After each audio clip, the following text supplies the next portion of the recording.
Welcome to day 6 of Look at the Self yoga series. And today we are going to look at the shoulders, the arms, the wrists and the hands. Get yourself into a comfortable position, whether that be sitting in a chair or kneeling or cross-legged. You might like to add a little bit of extra comfort if you are kneeling. Put a cushion under your buttocks, possibly, or you could even put the cushion under your knees, whatever makes you feel most comfortable. Bring yourself to have a nice upright and straight spine. Have your head and shoulders centrally over your hips. Possibly close the eyes for a couple of moments to tune in, to connect with your flow of breath, to have an inward look at the self. Ensure that your jawline is nice and relaxed, no clenching of the teeth. You want to avoid this. You want to breathe long and deep so that you soothe your central nervous system and all those nervous systems that run off of the central one. Nice long deep breaths.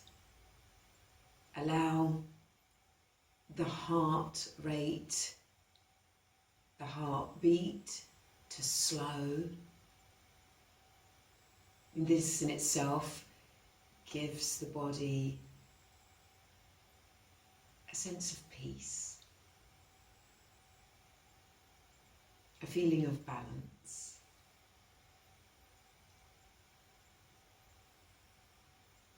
And then open the eyes.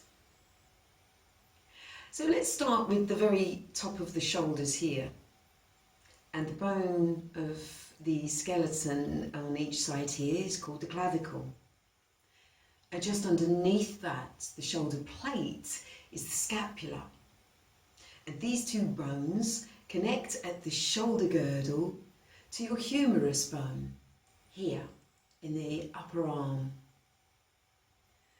From the humerus bone, we go into the forearm, and the two bones here are called the ulna and the radius. They insert into the humerus bone. And then coming down from the ulna and the radius, we move into the carpus, the wrist. You have quite a lot of bones going on in this small section of the body. Let's see if I can remember all of them. We have the scaphoid, which is around this area here. Can be prone to breaks and fractures, so the scaphoid is something you really want to look after. The other bones of the hand are the lunate, hamate, capitate, trapezoid, trapezium, triquestrum, pisiform. I think that's all the bones of the wrist hand there, from the carpus. And then you've got your metacarpals, these bones here that lead into your phalanges, your finger bones. They've got the same name as your toe bones, phalanges. So the muscles of the shoulders and arms, in your upper back, you've got muscles called the trapezius, the levator, the rhomboids, major and minor, the deltoids, and then you have around this area, which are connected in with the rib cage, your latissimus dorsi, and within those around the deltoids and rhomboids, you've got rotator cuffs. In your arms, you've got your biceps and your triceps, and within the forearms, you've got flexor carpi of the ulna and the radius. So there is a whole lot of magic going on within your shoulders, your arms, your wrists and your hands. We're going to look today at some movements to keep true potential of movement in these areas. Again, have patience with the self. Gaining flexibility and suppleness like you had as a child takes time, especially if you have not kept up the maintenance over the years and you're feeling a little bit rigid and stiff now. So be kind to yourself. The only way you will bring back your full potential of movement is by patient practice and perseverance. And although you may not ever regain full flexibility and suppleness, you certainly can achieve a greater ability than you have in your current state if you are feeling a little bit stiff. So first and foremost, let's bring our hands into prayer posture. The palms of the hands come together. Relax the shoulders down away from the ears. And be aware of the positioning of your upper arms in relation to your forearms. Be aware of the gentle pressure or force, energy that the two palms of your hands are making toward each other. Close your eyes and have a look at your positioning. Have that internal view. See if you can picture your clavicle, your scapulars, your humerus bones, your ulna and radius, your two carpuses, your metacarpals and your phalanges.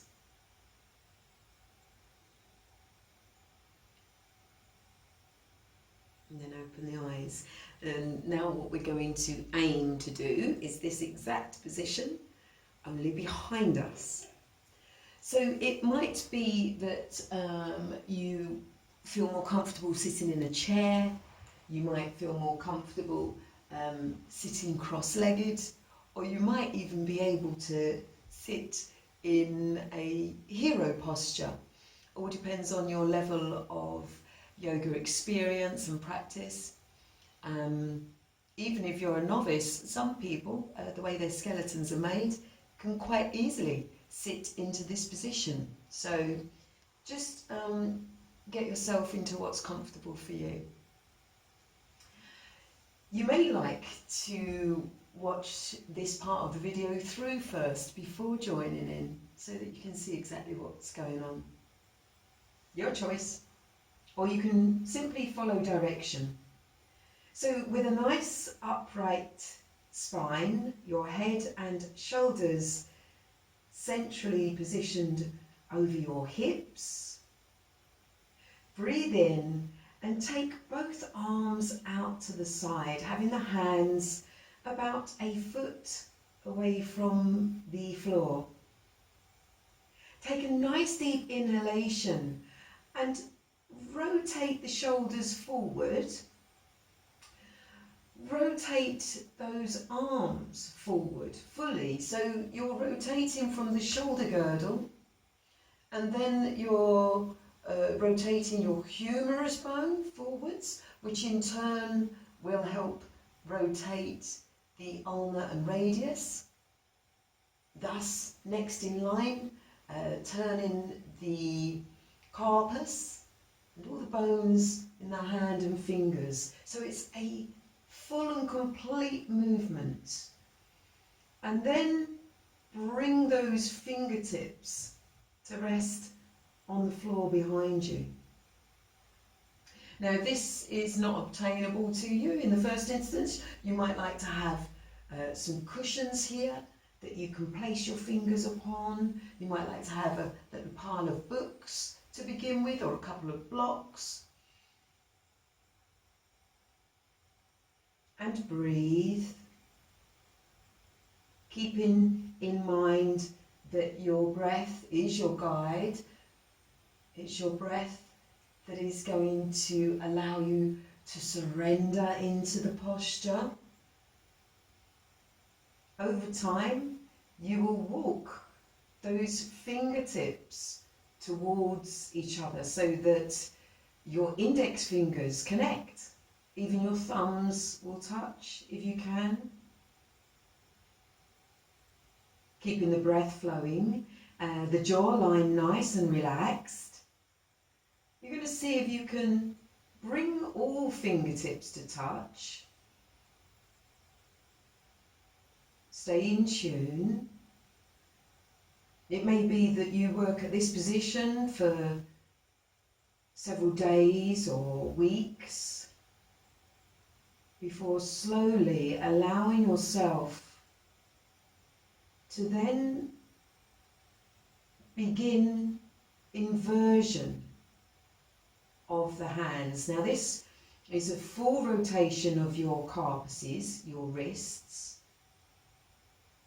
Do be aware if you have wrist injuries to take care here. And it might be that this full position is something that you will have to practice for many weeks or months.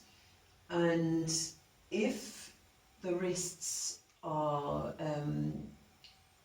suffering from injury, you could always release and just bring the hands to cradle the opposite shoulders. Your choice. This position here is still going to help to open out the clavicles and scapulars at the front of the body. It's going to assist with working the trapeziums, the latissimus dorsi, your deltoids. Everything will still be activated and engaged. And in time, with perseverance, you'll be able to bring both palms of hands together to cross the thumbs over. But you might find that for a while you're here at this position with the heels of the hands slightly parted, but by taking a breath in and really allowing the upper chest to open and taking those shoulders back, drawing the shoulder blades towards each other, you'll be able to bring the heels of the hands and the palms of the hands to touch. Once in the position, you can then breathe. Close the eyes. Use the power of visualization to picture your skeletal frame making this shape. If you've done your homework and looked at diagrams of the skeleton, you'll have greater understanding and awareness of the bones, their movements, and the shapes you can make.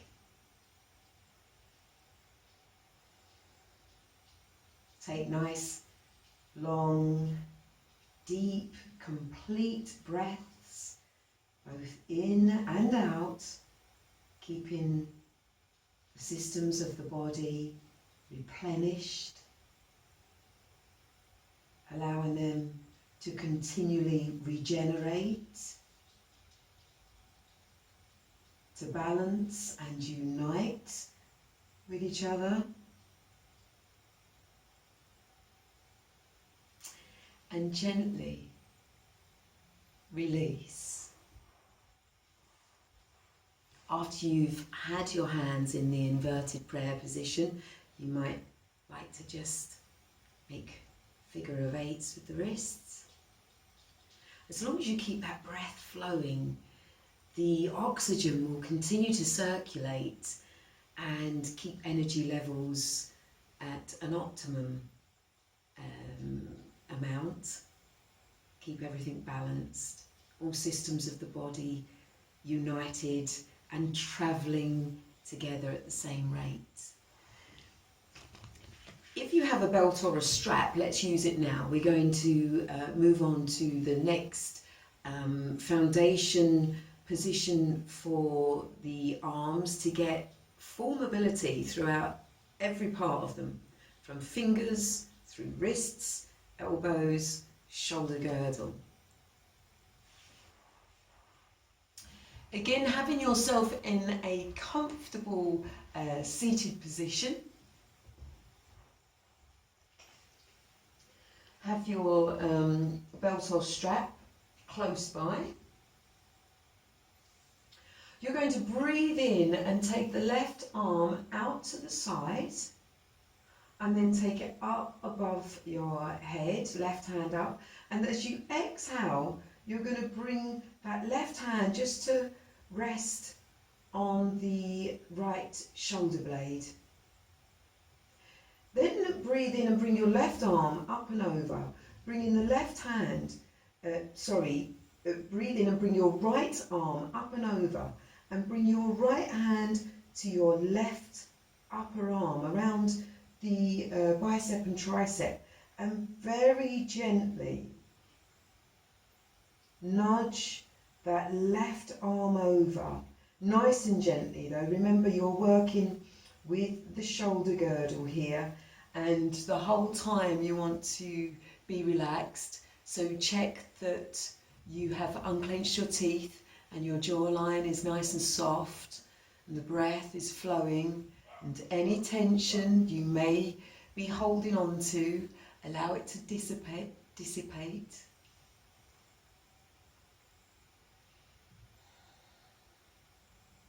And then release that right hand down. Now it's at this point that you might want to feed that belt into your left hand. It might be that you need the belt in the hand at the very beginning so that you can have it there ready. And then you will take your right hand out to the side of you. You will roll that right arm forward from the shoulder, so the shoulder turns, rotates, as does your humerus bone. You really want to be looking at getting your thumb pointing up to the ceiling. You will then bend that right arm, that right elbow, to catch your belt. So the belt now acts as a bridge, and in your positioning, you can keep the breath flowing. Every breath in, you rise up, you create space. As you exhale, draw the shoulder blades towards each other and work the fingers up the spine, along the belt, till one day they will connect.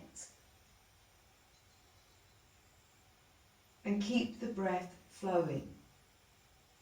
Now be aware in this part of the posture now, if you have slumped forward, if you've slumped forward, that's going to restrict your ability to lengthen and stretch. So you want to ensure that your spine is nice and upright. Keep your left shoulder, your left elbow away from your ear. So be aware if you're pulling it forward and it's coming very close. See if you can open it out. Have your chin parallel with your thighs, with the mat. Close the eyes and have a look at your positioning from your internal self.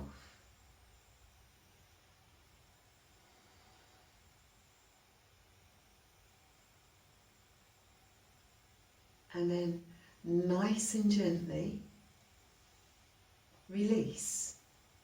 Allow the hands just to rest in the lap for a moment and breathe. Draw in the oxygen from the air directly in front of your face, the air that is now entering your nostrils, being warmed, cleaned and moistened as it travels then on toward your vital organs, your lungs and your heart.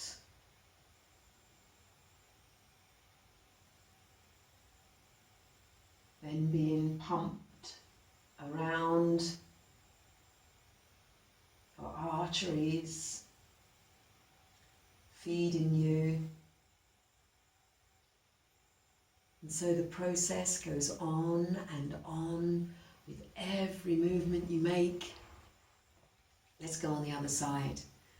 So now we're going to take a breath in and we're going to raise our right arm up. Remember at this point, if you do want your belt already in your right hand, then do so. And you will bend the right elbow and bring your right hand just a tap on your left shoulder blade. And again, don't judge yourself if you can't get it down there. If your hand is up here to begin with, that's fine. Just ensure that you have your belt, and in time you'll be able to make that connection, and the belt will be the bridge that you can, day by day, week by week, travel those fingers along until they find each other. And don't judge yourself if it doesn't seem to be happening. You could practice this for maybe 6 weeks and feel that you've got no further. Take a couple of days away from it, maybe a week away from practicing this, and then try it once more after having a few days off. Guaranteed your body will have surrendered and will find the position with greater ease. Breathe in, raise the left arm and then rotate from the shoulder girdle. So it's a full and complete movement. You're not just turning the wrist and the hand or just turning the forearm. You're actually revolving the humerus bone in the shoulder girdle. Remember how the femur bone at the top sits into the hip, ball and socket joint. You've got the same here with the humerus. It's ball-like at the top, and it sits into the clavicle and the scapula as a socket. So if you create space and lift that socket, you can then turn the ball joint. So once you've rotated that, you then drop that left arm behind you, bend the left elbow and find your positioning. Avoid collapsing in the torso. You don't want to let those ribs drop down into the stomach because that restricts freedom of flow of energy, flow of blood, flow of oxygen. So you want to keep that space.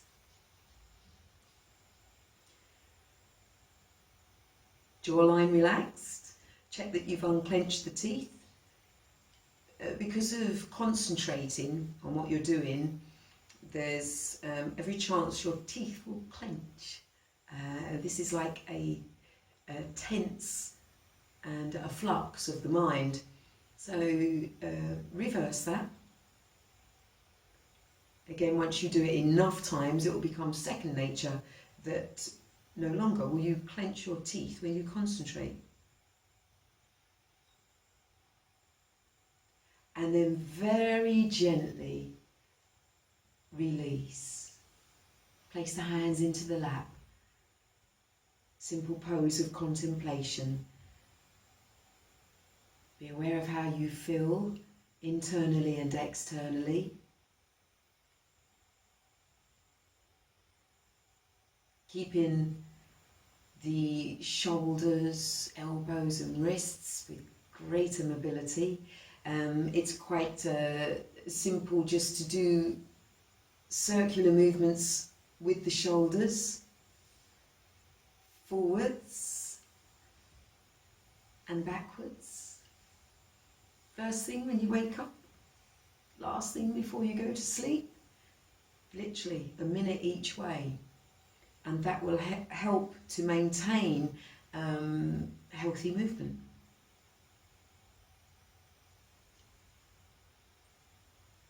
So tomorrow we'll come back and we're going to look at the self further, and we're going to focus in the head and the face. This whole heaviest part of the body will be our focus tomorrow. So until then, keep practicing. We'll see you tomorrow.